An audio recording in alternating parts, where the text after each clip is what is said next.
네, 퍼블리시티 건 같이 한번 가보도록 해볼게요. 10 years ago예요. 언제냐면 10년 전이죠, 여러분들. 퍼블리시티 라이츠, 즉 이 초상권이란 단어는 한국에서는 익숙한 단어는 아니었다는 얘기예요. 언제까지만 해도 익숙하지가 않았냐면 언더웨어 브랜드가 속옷 브랜드거든요. 제임스 딘이라고 하는 이 속옷 브랜드가 국제 소송이 어떤 궁지에 빠졌을 때만 하더라도 되게 낯선 단어였다고 보시면 될 것 같아요. 서바이빙 패밀리 멤버, 그러니까 살아있는 가족 멤버들, 그러니까 이 영화 스타 제임스 딘이라는 어떤 영화 스타의 남아있는 유족들을 말하는 거겠죠. 근데 이 제임스 딘이라는 사람은 1955년에 교통사고로 죽은 사람이에요. 이 죽은 사람의 유족들은 제기했다는 거예요. 뭘 제기했냐면 어떤 소송을 제기했는데 한국 법원에 소송을 제기했습니다. 뭘 청구하면서 이제 소송을 제기했냐면 수백만 더에 대한 돈을 요구한 거죠. On the ground that 하면 주어가 동사한다는 점에서 라고 해석해 주시면 될 것 같아요. 딘의 어떤 상표권이 침해되었다는 어떤 점에서 수백만 달러를 청구하면서 한국 법원에다가 소송을 제기했다라고 보시면 될 것 같아요. 지금 이게 무슨 상황인 거냐면 제임스 딘이라는 사람이 되게 유명한 영화 이제 배우예요. 근데 이 사람이 1955년도에 차 사고로 죽었어요. 근데 한국에서 이 사람에 대한 어떤 초상권을 쓰면서 계속 이 속옷 브랜드가 광고를 한 거겠죠. 그러니까 여기에 남아있는 유족들, 이 제임스 딘의 가족들이 화가 나가지고 한국 이 법원한테 소송을 제기한 거죠. 우리 죽은 아이 거 왜 쓰냐면서 소송을 제기했다고 보시면 될 것 같아요. 그 당시에는 이 법원이라는 것은 판결하지 않았습니다.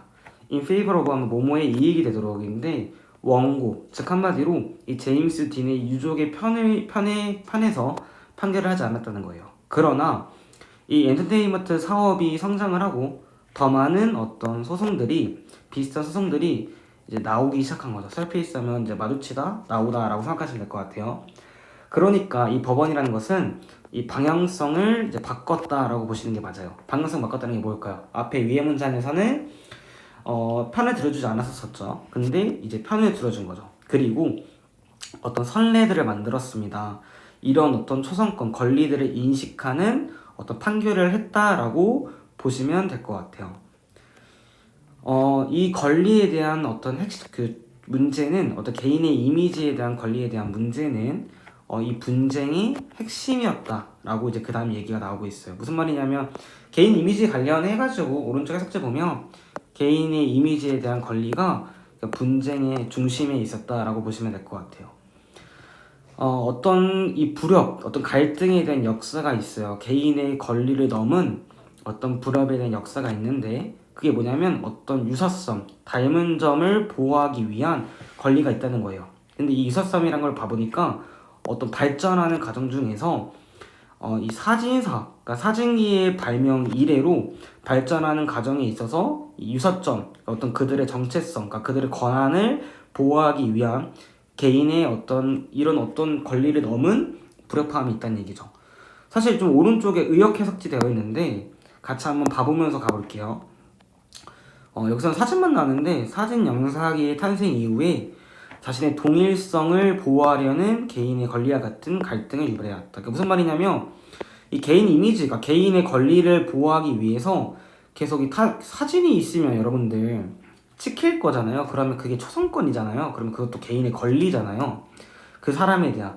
근데 이런 어떤 사진 기술이 발전한 이후로 개인의 이미지, 개인의 권한을 보호하기 위한 갈등들에 대한 이런 역사들이 계속 있었다라고 얘기를 하는 거예요. 더욱이 어떤 20세기 중반에는 이 초상권이라고 하는 것은 어떤 서구에서 중요해졌다라고 얘기가 나오고 있어요. 이 스타들은 깨달았습니다. 그들의 이미지가 더 돈이 된다라는 것을 깨달았다는 얘기죠. 그들은 시작했는데 사용하기 시작했어요. 뭐를?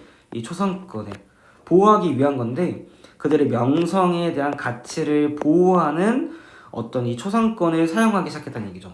근데 오른쪽 해석체 보면 무형 자산이라 나와 있어요. 명성이라고 하는 것들은 정확하게 유형인 게 아니죠. 무형이죠. 그래서 무형 자산을 지켰는데 권리를 사용하기 시작했다, 애용하기 시작했다라고 해석제가 나와 있는 거 확인해 주시면 될 것 같아요. 영화스타 장동건이나 이병헌들은 어떤 법원 판결에서 이제 원하면 이긴 거죠. 그러니까 승소를 한 거예요. 그리고 음반 회사들은 명령을 받았습니다. 어떤 명령이냐면 지불하도록 하는 명령인데 그들에게 누굴게요? 당연히 장동건이나 이병헌들이겠죠. 그들에게 어떤 이미지에 대해서 그 손해를 본 것에 대해서 지불하도록 명령을 받은 거죠. 초래된 건데 위법으로, 그러니까 불법적으로 그들의 이미지를 사용한 것에 대해서 로부터 초래된 어떤 손실에 대해서 지불하도록 판결을 받았다는 얘기죠. 그러니까 위의 문장에서도 쭉쭉 내려오는데 무슨 말이냐면 스타들이 이제 이미지가 돈벌이가 되는 것을 알았으니까 이 장동건이나 이병헌들도 내 사진 쓰는 거에 대해서 불법적으로 쓰는 거에 대한 내 초상권에 대한 금액, 내가 본 손실에 대해서, 그러니까 너네가 이득 본 거에 대해서 절반 정도, 어느 정도 금액에 대해서 나한테도 달라. 왜냐하면 내 이미지를 사용했기 때문에 라고 이 글의 내용이 이어지신다고 보시면 될 것 같아요. 이런 어떤 사인이 있는데 어떤 사인이냐면 이 마켓이 뭔가를 사고 파는 것에 있어서 그 어떤 거냐면 어떤 권리를 사고 파는 것에 대한 어떤 이 시장들. 근데 어떤 권리냐면 개인의 이름인 거죠. 어떤 사람들의 이름에 대한 권한을 사고 파는 것에 대한 이 시장이라는 것들이 점점 플러리시 하면 번영한 거죠. 활성화되는 어떤 사인들, 조짐이 좀 있었다라고 보시면 될 것 같아요. 그러니까 장동건이 이병헌이 이제 이미지에 대한 걸로 돈을 얻었잖아요. 그것부터 시작을 해가지고 어떤 이런 이미지, 어떤 상표권과 관련해서 이런 어떤 마켓, 시장이 활성화되고 있다라고 보시면 될 것 같아요. 예를 들어서 그 예시가 나오는데요. 야구 선수들 예시가 나와요. 프로 야구 선수들은 인텐드 하면 뭐 할 작정이 있는 거죠. 부과하는 작정인 거예요. 뭐에 대해서 부과할 작정이냐면 어떤 규제된 수수료죠. 이 사업에 대한 어떤 규제된 수수료를 청구할 작정이고 어떤 게 사업이냐면 그들의 이름을 사용하는 어떤 사업인 거죠. 상업적 목적을 위해서 그들의 이름을 사용하는 이런 사업에 대한 규제된 수수료를 요구할 작정입니다. 그러니까 내 이름 사용하면 돈 줘 라고 얘기를 하고 있는 거죠. 지난 봄에 대중들에게 떠오르는 것, 제시하도록 그 요청을 한 거죠. 뭐에 대한 어떤 한국식 월드인데 상표권과 관련해서 상표권이란 말은 이건 사실 이제 서구에서 좀 쓰였던 말들이고 한국식으로 뭔가 대중들이 사용했으면 좋겠다라고 어떤 요청을 한 이후에 내셔널 이 부분은 국립국어원이라 나와 있어요.